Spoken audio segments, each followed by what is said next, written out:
Hi fellows! We kept track of your horizon enthusiasm and eager towards the podcast, and the moment has arrived. You are hearing it live and stereo. We are so honored for having you today with us in the premiere of this podcast, a place where we discuss vision and your usual intake of good vibes. This is Sara. And this is Idriss. In this first episode, we'll breach one of world football's biggest controversies of the 21st century, the famous European Super League. For that, we are pleased to welcome with us one of the most talented sport pundits in Algeria and North Africa. We present you Maher MEZAHI. Hi Maher, what's up? Hi guys, how are you? I'm fine. What about you? Yeah, how are you doing in Ramadan? Yeah, it's been easier than usual, but that's because I sleep for most of the day. It's also because it's colder, isn't it? Yeah, it has been. It's been raining for a few of the days. Alhamdulillah, I think it's been going well. Great. We know that you have a mind-blowing career. Can you just walk through it a bit and talk about what you do?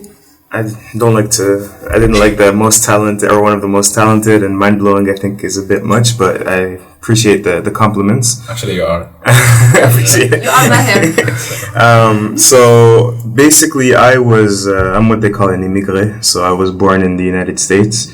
I was raised in Canada. So I did all my school over there. I went to university to study philosophy, and I did a minor in political science at the University of Windsor. And around 2013, 2014, I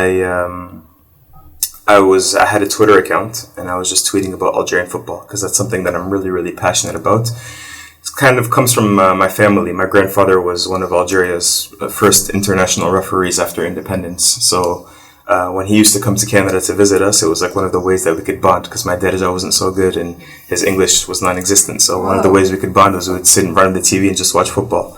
So football was always in the family. I was always a big fan, and I was tweeting as much as I could. And initially I just started off writing about Algerian and African football, the two things I'm most passionate about.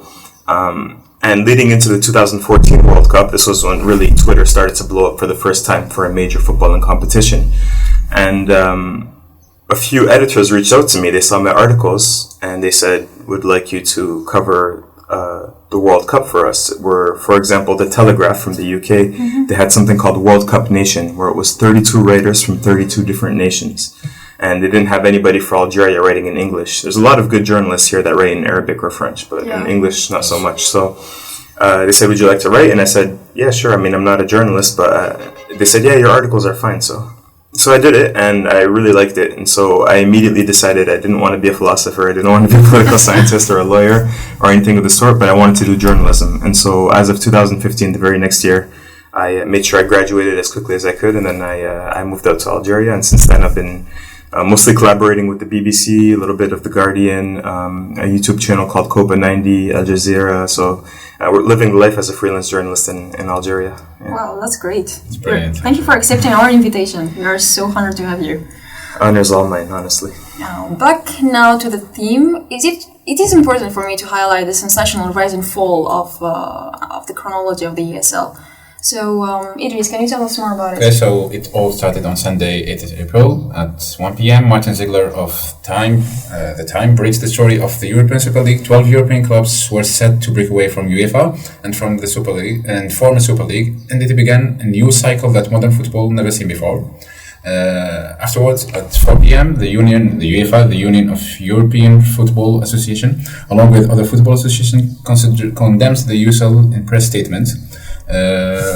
An hour after, the British government got involved. Cultural Secretary Oliver Dowden, followed by Prime Minister Boris Johnson, releases an opinion statement in opposition. 1 hour before midnight, the Super League arrives. All 12 clubs announced the creation of the competition. At the same time, via press statements on social media, and Europe and the world sleeps in chaos. Well, the real chaos actually started on Monday when the World Cup was facing the huge wave protests that came from fans with banners hanging on stadiums, gates and graffitis to denounce the creed. On 8 a.m., the ESL Heats files engaged legal procedures to protect their players from UEFA and FIFA threats. On 9 a.m., the Reuters reveals the source of funding for the ESL, which is the American JP Morgan Investment Bank, since the ESL revealed that they have an excess of 4 billion euros. After that, on 2 p.m., Alexander Seferin, the UEFA president, declared war on the 12 clubs. He used some shocked expression like the dirty dozens and the spoiled children, and warns them that they should handle the consequences as he felt betrayal from his closest friend. After that, on 4:30, British royalty gets involved as Prince William expressing his rejection, while on the other hand, Florentino Perez, the ESL president, broke his silence, stating the Super League is going to save football. Okay, the following day, at midnight, the Times' Matt Lowton reported that several English clubs are pulling out. At 4 p.m., many football players and managers around the world boycott the Super League, and statements are being released. Famous Spanish manager Pep Guardiola quotes, "It's not football if you cannot lose." At 11 p.m., all 6 English clubs withdrew from the Super League amid the huge fan protest wave and government threats. And on Wednesday, 21st April, Andrei Anialis, the chairman of the UV and the vice president of the USL, finally admitted that there is no longer ESL to be played, and the ESL project just collapsed. Now, moving on to the first question, Maher. We saw that the reaction were immediate and straightforward immediately after the emergence of the news, and before even confirming it by the ESL founders. What indication this gives on the importance of the football industry and the scope it has? Football is, we all know it's the world's game. I mean, when you consider that, clubs like Liverpool, Idriss is wearing their hat, or Real Madrid or Barcelona, they can have hundreds of millions of supporters around the world. And these are supporters that every week take a commitment to wake up to watch the match, that, every year take money out of their pockets to go buy a shirt or a television subscription to watch their club, or whatever the case may be. So we knew they had a global pull. The question, I think, was, are we going to see a unified front from supporters or players or coaches to oppose this initiative, which I think obviously eventually happened. But I don't think too many people were surprised of how powerful these clubs actually were. Yeah. So let me say, do you believe that it was the reaction that caused those people, I mean the owners, the greedy ones, to change their minds? Could it be that some things went wrong that caused the turnaround? For some reasons, money disappeared. Perhaps crucial sponsor broadcasters skate off, like, for example, Amazon. Yeah. Otherwise, why would they change their minds, actually? Doesn't that matter? Yeah, it's funny about Amazon, right? I mean, it's a little bit ironic. I mean, the criticism against the Super League was that, it's a hyper-globalized, hyper-capitalistic, entity. And Amazon says, wait a minute, you guys are too hyper-globalist, too hyper-capitalistic. So that's funny. But yeah, it was definitely the outcry, definitely the criticism from... Not just, I mean, when you had, I think the tipping point really was when politicians came in and said, no, we're gonna have to do something about this. When you had in the UK, Boris Johnson and Emmanuel Macron actually ended up making comments saying, we're gonna have to find a way to make sure that this doesn't happen, because eventually it would kill domestic football in those countries. I think that's when they really had to take a step back. I don't think that any of these owners really had a lot of respect for supporters. Otherwise, they would have found a way to get their opinion before they announced it. Exactly. So I don't think they had much regard for supporters getting angry, or the media getting angry, or even the players and coaches getting angry. Mm-hmm. But I think once they saw the political actors, the political stakeholders in a sense, step in and say, no, we're actually going to have to do something about this and maybe regulate these clubs. Regulate these clubs. That's when I think it was the tipping point for them, and they said, oh, it's time to bail.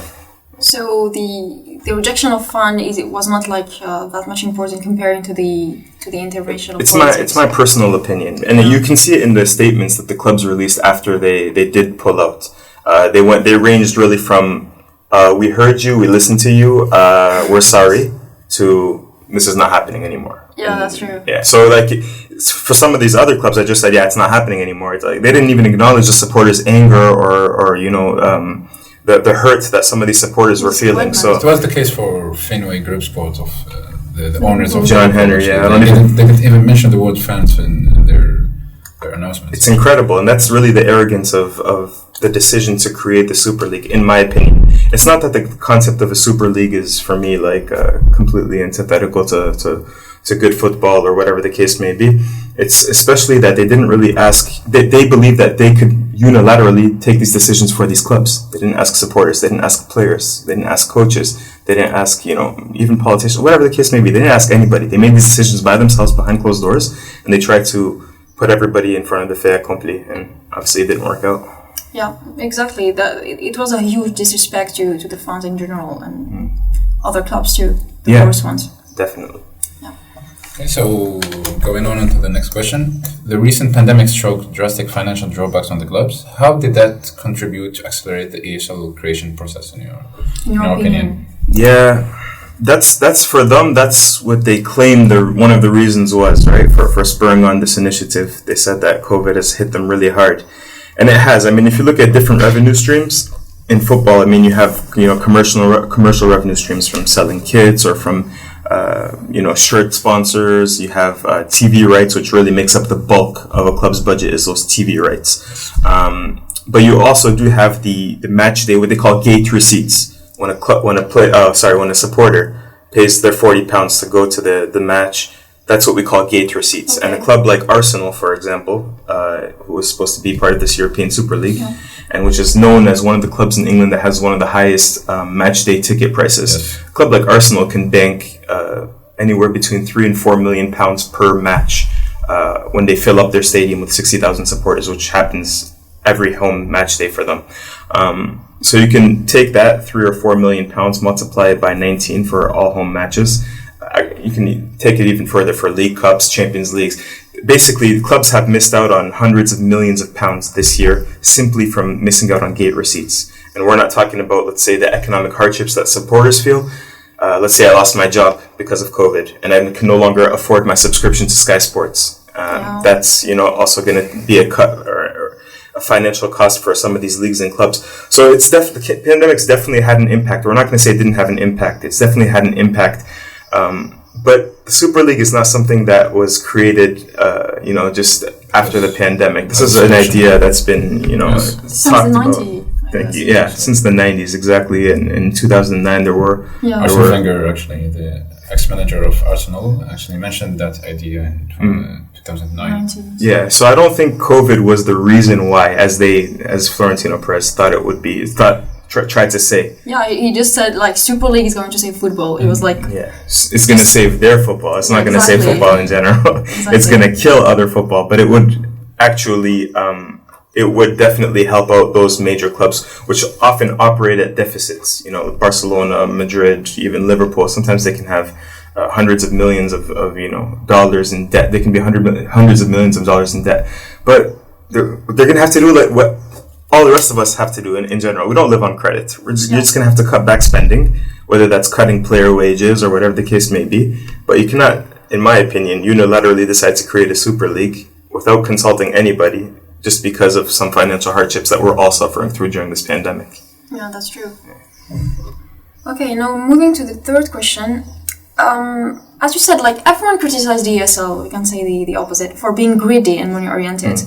Whereas on the other hand, main football associations such as FIFA and UEFA were accused through the past years of lobbying and corruptions, violation of human rights such as the Qatar affair, also the FFP breaches.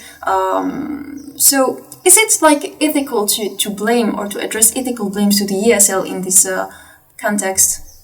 Whereas the other football association are suffering themselves from corruption.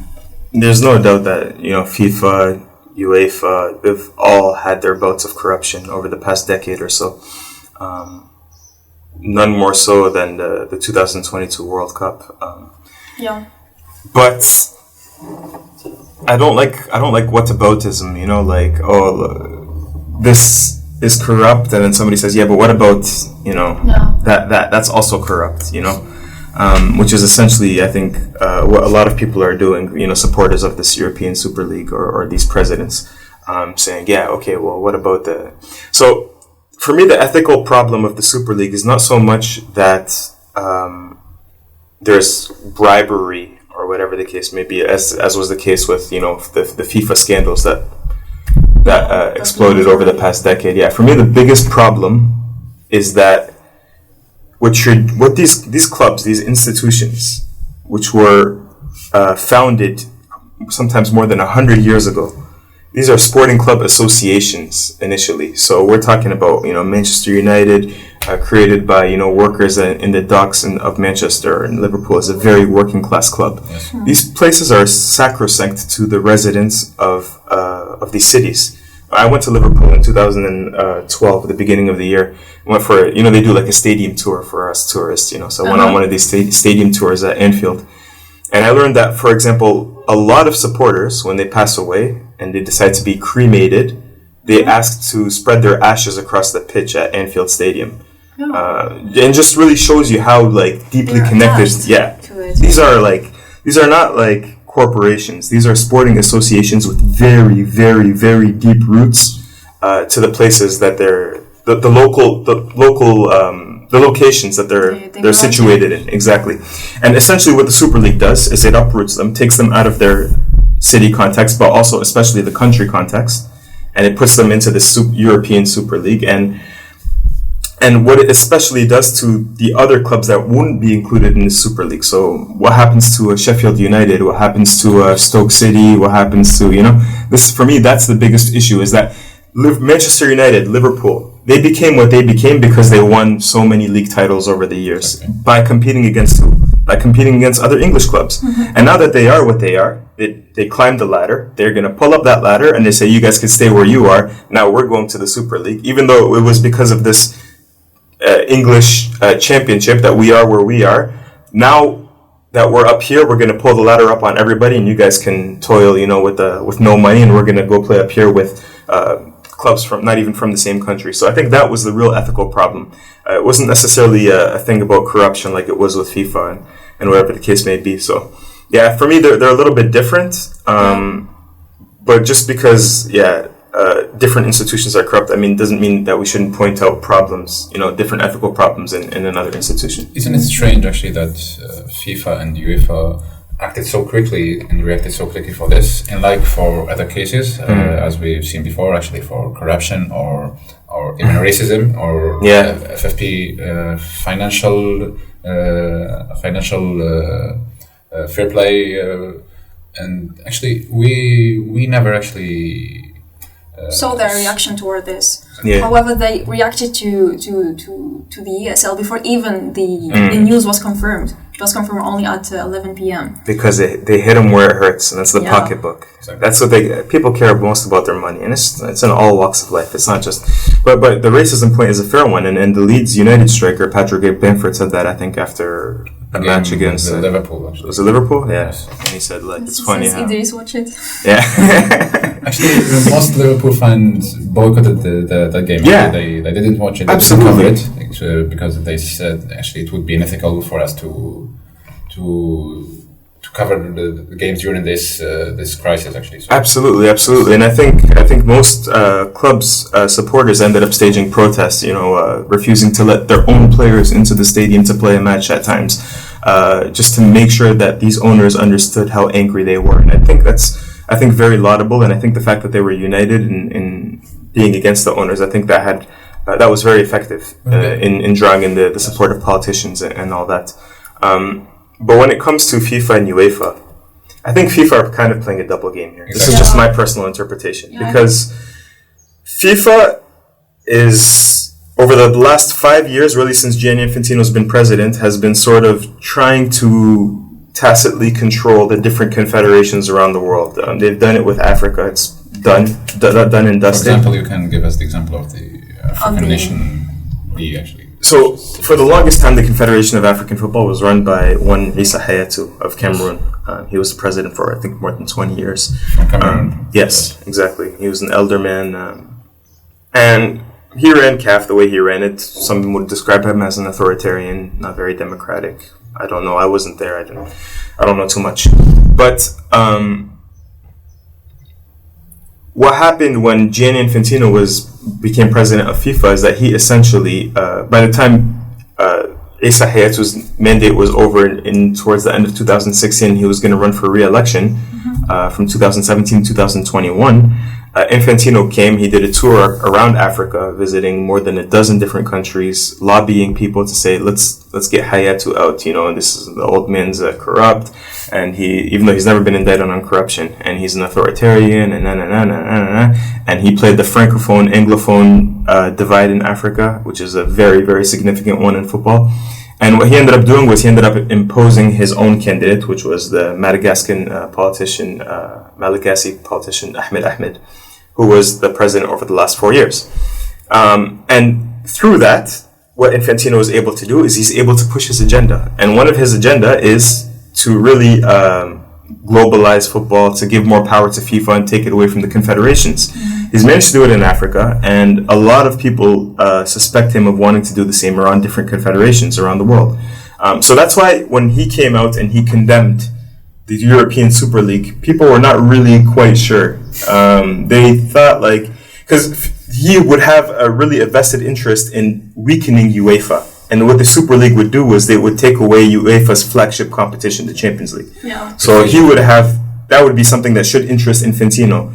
And he didn't really completely condemn it. He said, the fact that it's a closed competition doesn't really, align with FIFA's values. So we're not really sure about that. But UEFA, of course, they were going to come out firing. Of course, because you take away the Champions League, they have nothing. They just have the Euros, the international competition. They had to really pull out all stops. So it wasn't, for me, surprising at all that UEFA came out the way they did. But yeah, it would be nice for them to show the same swiftness and the same ferocity for issues that are plaguing your game, like racism and other things. Yeah, okay. Well, moving on to the fourth question. Was there a will behind this to approach the American dream model, where entertainment for the sake of money goes before the spirit of the game? And now I'm quoting Abramovich saying, first they think about money, then about quality and results, when he used to play in California. What do you think about that? How strong is the impact of politics in football, and how much do they want to implement this American model on the European football and world football? Of course they want to implement the American model, because the American model, there's no accountability for owners. The owners, it's a franchise. It's not, the sporting associations deeply rooted in the cities, like we spoke about before, where really the supporters make up the identity of the club. When you have a franchise like the New York Knicks or the Dallas Cowboys, I'm just naming American football teams or American basketball teams, the owner is... The club is the incarnation of the owner. The owner can do whatever the hell, excuse my language, he wants with the club.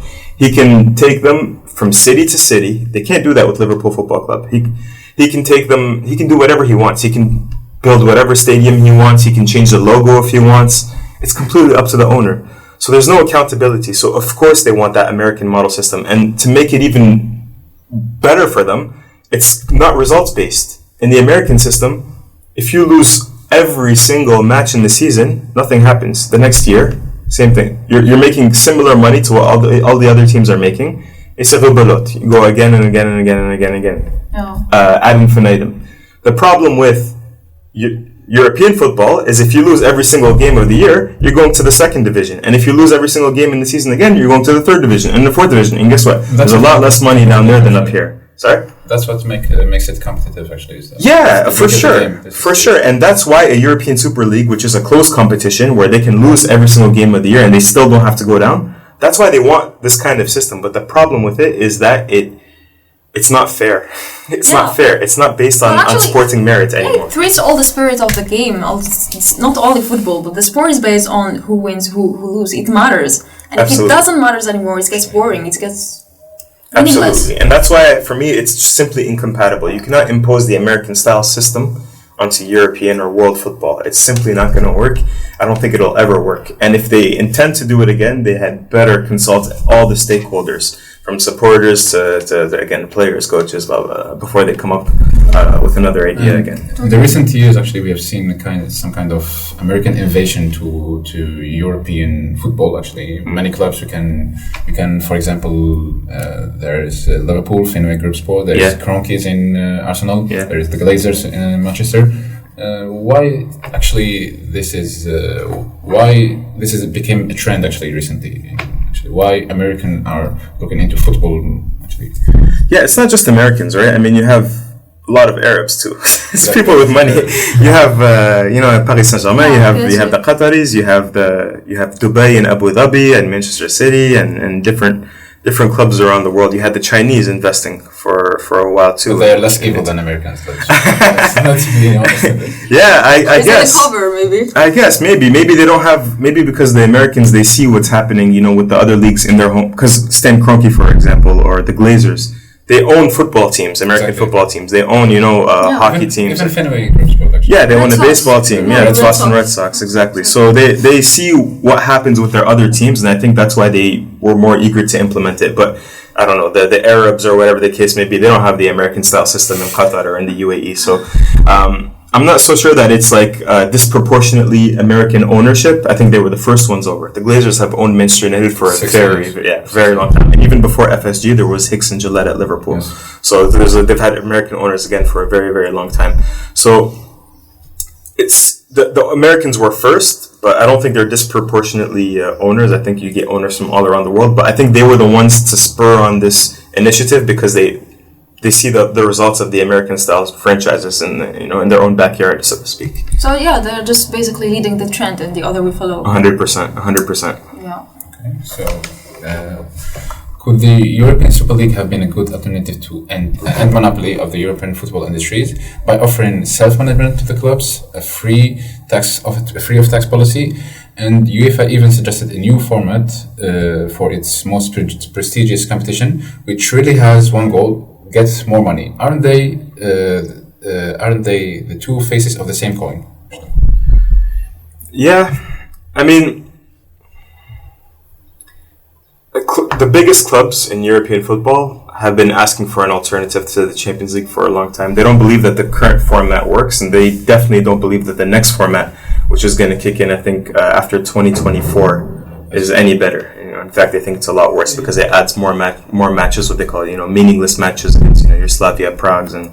The schedule is already full, actually. So. And these footballers these days can play 60, 70, 80 matches per year. It's absolutely crazy. That's why these squads have to get bigger and bigger because otherwise these players are going to burn out physically.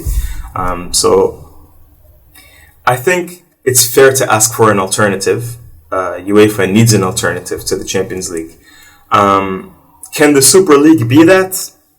I don't know. We just outlined all the ideas why I don't think that kind of format would work for world football, especially European football. So I think what they would have to do, if they come up with this alternative, is that they would have to make sure it's an open competition. First of all, close competition is just simply gonna. It's not gonna work because all the other clubs are gonna be against it, and all the confederation. Of course, UEFA is gonna be against it, but especially all the other clubs are gonna be against it, and that's the biggest problem. So I think they're gonna have to make it an open competition, and I think they're also gonna have to be inclusive. It can't just be clubs from 5 countries. It's going to have to be. That's one thing that UEFA does very well, is that they'll go to Romania, they'll go to Andorra, they'll go to Luxembourg and these small countries that otherwise have no chance. Sorry? Equal chances. Yeah, and they go to the smaller nations and really. It became a trend actually for those nations to host European Cup finals. Actually, Azerbaijan. They played in Azerbaijan in 2019 against Arsenal versus Chelsea. Chelsea, yeah, in the Europa League final, right? Yes. So, in the end. You talk about the American dream. The dream for everybody is that when you have what they call the Cinderella story, when you have, the minnow, the tiny fish, making it all the way to the top and competing against, the Liverpools or the Real Madrids, there's a magic in that too. Yeah. And a Super League would take away all of the magic from that. So I think if they do come up with an alternative, sure, you want to exclude UEFA, fine. Make sure it's open, make sure it's inclusive. That's the only thing that I would say. And please, consult supporters, consult players, consult coaches. Yes. Don't take these decisions. Don't let these executives take decisions behind closed doors. Yeah, right. Also, this incident shocked and provoked virulent reactions even from people who are not specially keen on football. Yeah. This shows that the affair is much more about just football, and it is more deeper. It also pushes to question and reflect upon the economical and social model we are embracing and how we are evolving toward rentier capitalism, where actions are governed by greed rather than ethics and human considerations. Just a small parenthesis. Do you know that the daughter of Annelies is actually the godfather of the daughter of Annelies is actually Seferin. Yeah, it was just mind blowing. I heard that. Yeah. How to move from this stand of mind to betraying your closest friends, it is scary, isn't it? Well, summit of greed, actually. The summit of greed, no consideration to human relations. What is your opinion about that? I mean, do we also have a role playing in it as being economical and social actors ourselves, like fans and other people? Yeah, I mean, I don't think we're huge economic actors, especially us sitting here in Algeria, you know? Yeah, of course. Most of us, I mean, to watch matches, how many of us actually go buy beIN Sports satellite dishes and for, 40,000 dinars and per year? And most of us don't do that. Most of us, let's tell the truth, most of us are watching these matches online or on pirated satellite television. So it's not like we're actually giving money to these clubs. But for example, the fans in Europe and other influencing countries are really having their part of the pie. What they're going to have to do is they're going to have to continue with grassroots initiatives. What they do in Germany is, I think, interesting, is that they have what they call the 50+1 model. Yeah, and we have that over here with our Algerian companies, which is 50% plus one, right? So they're essentially what they are is they're fan-run clubs. So a club from Germany could never make this decision because they would have to vote on it. And in the votes, the fans would have to, I mean, they could pass, but the fans would have the say. And that's for me, again, that's really the crux of this, is that you cannot eliminate supporters and other stakeholders in football and just have these CEOs make decisions for, the beauty that is European football. So grassroots initiatives, like maybe I know now the UK government, I forget the lady's name, she's been in charge now to put together a commission to review football governance in the UK. So maybe they're going to recommend something like moving all these clubs to a 50+1 model. I think that could work. Other things clubs supporters could do is, boycott matches until they lower ticket prices. There's lots of, if you just Google against modern football, there you go, you'll find a whole bunch of recommendations that people have that are trying to fight against the capitalization of football.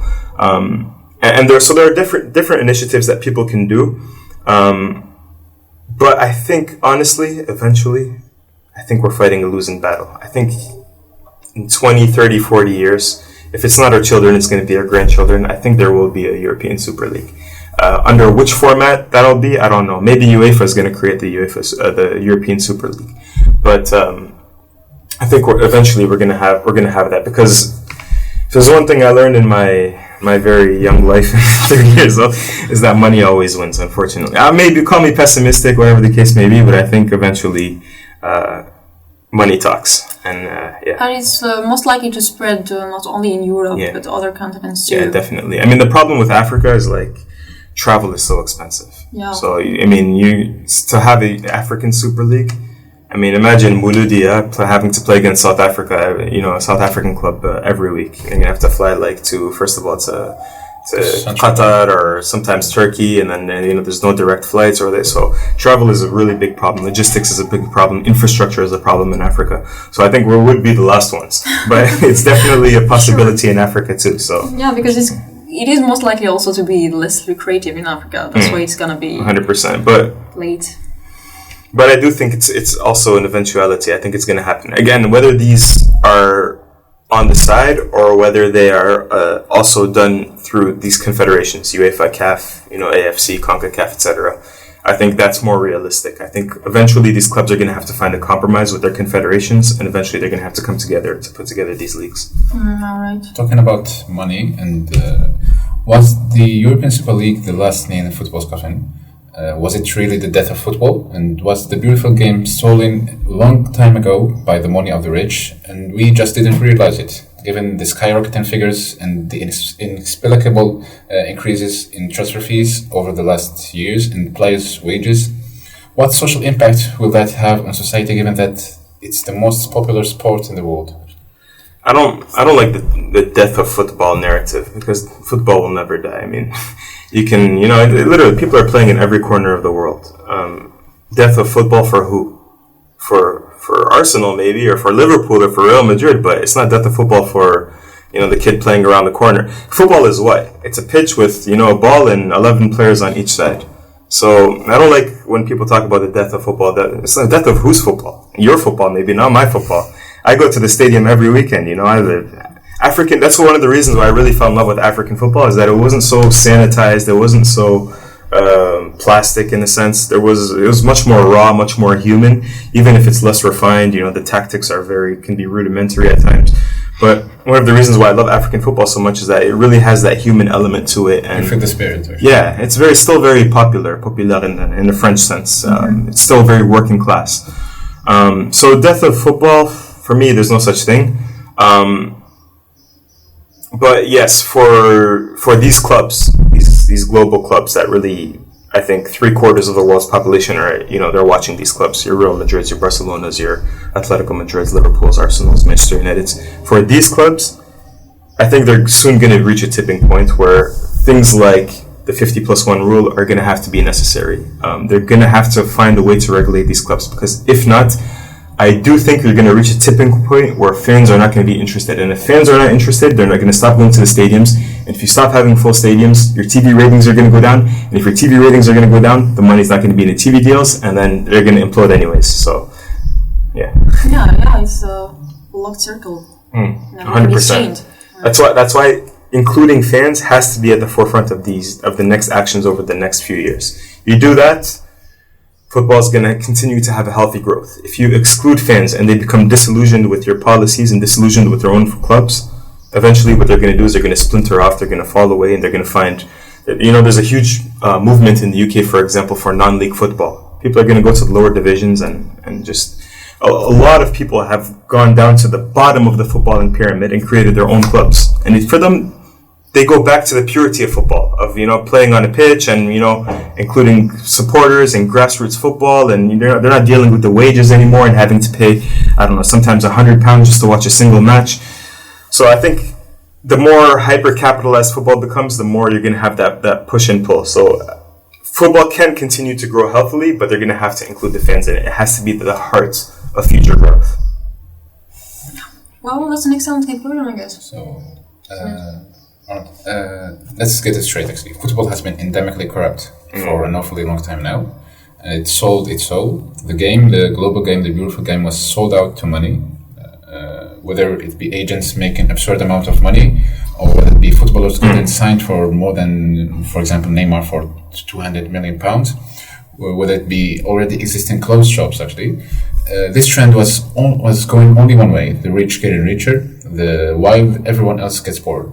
Where's the beautiful game romanticism we are speaking about? Where we actually go into this American model ages ago, but we didn't actually realize it. So was it really the case, actually? Yeah, I mean, first of all, I kind of push back against the idea that football has only become corrupt over the last 10, 20 years. Football's always been corrupt. Corruption is everywhere, honestly. Football's always been corrupt. I'm going to use an example from our own country. When the French colonial regime who pretty much imported football to Algeria, when they came and they said, there can only be 3 indigenous people per club. Is that, for me, that's unethical, Or they put in place certain measures to keep the Muslim Arab clubs down and the colonial clubs towards the title. Mm-hmm. That's corruption. There was a very famous Algerian Cup final in the 1950s where a player from the Pied Noir club in Bil Abbas was supposed to be suspended for the Algerian Cup final, but because it was a colonial club, they let him play in the cup final. But even the African nation, you're talking about 1975. You're talking about Ben Sheikh. And even actually the African Nation Cup. Actually, I'm not talking about the Club Cup. Okay. There was a semi-final between Algeria and Nigeria. Actually, Nigeria 1980 were in civil war, and Algerian players were threatened. Actually, they should have actually let the game for Nigerians in order to win and in order to calm down the. Yeah. So again, corruption, I think, has always been part and parcel of football. So what I would say to when you talk about the romanticism of football and all that, what I would say is, honestly, we can all find that romantic football anywhere. Go play with your friends. Go watch your kids play. Go to your local club. Go second, third divisions and watch them play. Trust me, you're going to fall in love with the romantic side of football again. It doesn't have to be about the best tactics and the best players and the HD TVs and the 8K cameras. You can find that romanticism elsewhere. You don't have to have it in those 20 clubs or whatever the case may be. So, again, death of football for who? That's my question. Yeah, that's a beautiful conclusion. Do you have anything to add, like general idea to leave the auditor with about the football, about the ESL, about the football business? Yeah, What is your final word?